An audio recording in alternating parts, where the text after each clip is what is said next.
ओम इंद्रस्य नु वीर्याणि प्रवोचमयानि चकार प्रथमानि वज्री अहन अहिम अनु अपह ततर्द प्रा वक्षणा अभिनत पर्वता नाम। इंद्रियों को वश में करने वाले को वीर्यों या पराक्रमों का मैं शीघ्र प्रवचन करूं जो वज्रधारी ने पहले किए। मार डाला अहि को, तत्पश्चात अप्सराओं, जनों, कर्मों, आप्त जनों को बार बार पीड़ित या अपमानित या छिन्न किया या हिंसा की। पर्वताकार उत्तम वक्ष वालियों या पर्वतों से प्रवाहित होने वाली नदियों का भेदन किया। यह ऋग्वेद के प्रथम मंडल का 32वां सूक्त है। इसके ऋषि भगवान हिरण्यकशिपु आंगिरस हैं। इस 32वें सूक्त के कुल 15 मंत्र हैं। तो यहाँ पर वही कहा गया है कि हमें वेद में एक ही नीति से सबको नहीं मारा जा सकता। वेद में कहा गया है कि नारी और बच्चों को बचाया जाए, उनका हनन ना किया जाए। जो दुष्ट हैं, जो ज्यादा अत्याचारी हैं, जिनका अपराध बहुत बड़ा है, उनको तो मृत्युदंड दिया जा सकता है, किंतु जो नारी हैं, औरतें हैं, बच्चे हैं, उनको बचाया जाए और उनकी रक्षा की जाए। यदि ऐसी औरतें धर्मयुद्धों में दुष्टों की ओर से युद्ध करें तो यथासंभव उनका वध न करते हुए उन्हें पकड़कर बंदी बनाकर रखा जा सकता और उन्हें सुधरने का अवसर दिया जा सकता। यहाँ तो हर प्रकार के सुधार की आवश्यकता है। हम पुरुष, जो दुष्ट पुरुष औरतें, उनको भी सुधार के प्रयास हम कर सकते हैं। उनको कई अवसर दिए जा सकते हैं सुधार के, चाहे पुरुष हो चाहे औरत। और यहाँ पर विशेष रूप से औरतों को भी बताया गया है कि उनका वध तो ना किया जाए।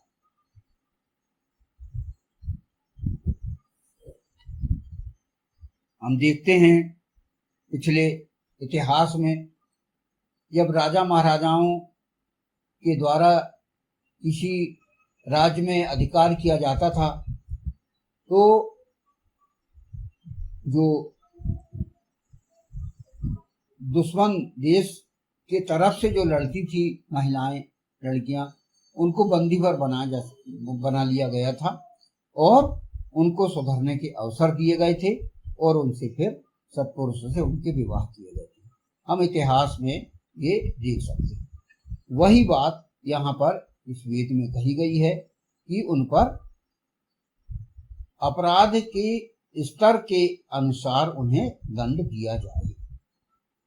प्रायः दुष्टों के समाज में औरतों को इतने अधिकार और स्वतंत्रता नहीं प्रदान की जाती कि वे अपनी मर्जी से कोई काम कर सकें। अतः प्रायः उन्हें जबरदस्ती, हिंसक, दुष्टतापूर्ण कार्यों में प्रयोग किया जाता है। अतः उन्हें वह स्वतंत्रता प्रदान की जानी चाहिए एवं उन्हें सुधार का अवसर दिया जाना चाहिए। आप देख सकते हैं कि महिलाओं का इस्तेमाल किया जाता है लोगों के द्वारा, दुष्ट लोगों के द्वारा, औरतों पर अत्याचार करते हुए, उनको ब्लैकमेल करते हुए, उनको इस्तेमाल करके और अच्छे लोगों को बर्बाद करने के लिए भेजा जाता है दुष्ट लोगों के द्वारा। तो ऐसी औरतों को संभालना है, उनको समझाना है, उनको अवसर देना है सुधरने का और उनके अपराध के आधार पर उन्हें दंड दिया जाए। ये हमका मूलतः औरतें कोमल भावनाओं से परिपूर्ण होती हैं, अतः उन्हें प्रेम पूर्वक व्यवहार से सुधारने का प्रयास किया जाना आवश्यक है। तो यहाँ पर वही कहा गया, यदि वो दुष्टों के द्वारा विष कन्या के माध्यम से यदि समाज को बर्बाद करने के लिए उनको भेजा गया है और उनको चिन्हित किया गया, उनको पकड़ा गया है, तो उनको पहले सुधरने का अवसर दिया जाए, ये यहाँ पर कहा जा रहा है। इसी प्रकार बच्चों का भी भविष्य सुधारने के लिए प्रयास किया जाना आवश्यक है। यदि कोई बच्चे हैं, नाबालिग बच्चे हैं, कोई आपराधिक प्रवृत्ति में फंस चुके हैं, तो उन्हें भी सुधारने का अवसर दिया जाए। हमारे समाज में कई शासकीय सुधारालय भी पाए जाते हैं जहां पर नाबालिग बच्चों का सुधार किया जाता है और ये उसी व्यवस्था के अंतर्गत ये कार्य किया जाता है। उन्हें ऐसे माहौल में रखा जाना चाहिए जहां उनकी शिक्षा और सुरक्षा पर ध्यान दिया जा सके तथा उन्हें एक श्रेष्ठ नागरिक बनाए जाने का प्रयास किया जा सके। वही जो समाज को जहर फैलाने का कार्य कर रहे हैं, बच्चे हैं, महिला हैं, पुरुष हैं, तो उन्हें पहले पकड़ के उनको सुधारने के प्रयास किए जाए, ये व्यवस्था के अंतर्गत कहा था। एकदम से ही हम उन्हें मृत्युदंड ना दें, बल्कि उन्हें सुधरने के पहले अवसर दें और फिर उनको हम स्वच्छ समाज में जीने के अवसर। इसीलिए हम देखते हैं कि कई जो दुष्ट पकड़ाए जाते हैं, आतंकवादी पकड़ाए जाते हैं, नक्सलवादी पकड़ाए जाते हैं, तो उनको सुधरने का अवसर दिया जाता है। भले ही पहले उन्होंने बहुत लोगों को मार डाला, लेकिन उन्हें एक अवसर और दिया जाता है, जेलों में रखा जाता है, उनको सुधारने के प्रयास किए जाते हैं और फिर उन्हें अच्छे समाज में जीने के अवसर दिए जाते हैं। ये व्यवस्था हम देख सकते हैं। वैदिक व्यवस्था में दुष्ट पुरुषों को भी एकाएक अकारण मारा जाना उचित नहीं है। पहले उन्हें उनकी दुष्टता छोड़ने हेतु समझा जाना चाहिए, किंतु बार बार समझा जाने पर भी यदि वे अपनी दुष्टता न छोड़ें, तभी उनके विरुद्ध कठोर कार्यवाही की जाना चाहिए। वेद के अनुसार मृत्युदंड अंतिम विकल्प के रूप में प्रयोग में लाया जाना चाहिए। इसके अतिरिक्त जब और कोई मार्ग शेष ना हो, तभी मृत्युदंड दिया जाना चाहिए। तो वेद में यही व्यवस्था है।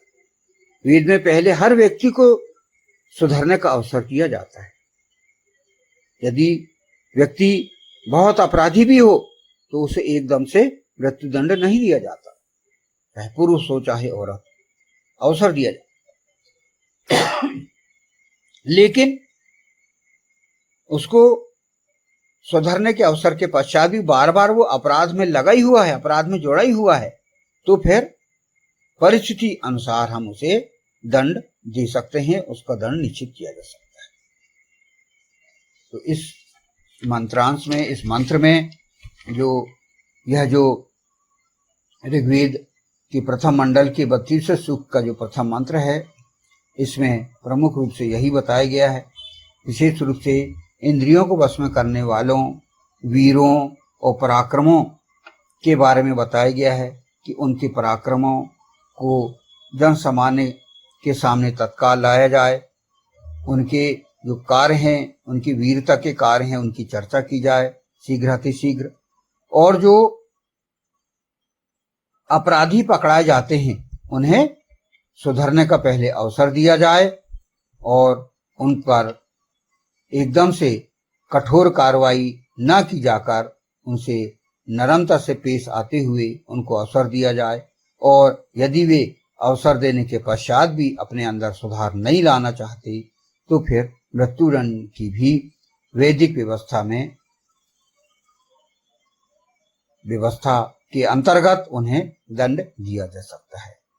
इस प्रकार यह मंत्र को हम समझें और आत्मसात करें, अपने आचरण में लाएं। इंद्रियों को वश में करने वाले को वीर्यों या पराक्रमों का मैं शीघ्र प्रवचन करूं, जो वज्रधारी ने पहले किए, मार डाला अहि को। तत्पश्चात अप्सराओं, जलों, कर्मों, आप्तजनों को बार बार पीड़ित, अपमानित, छिन्न भिन्न किया, हिंसा की।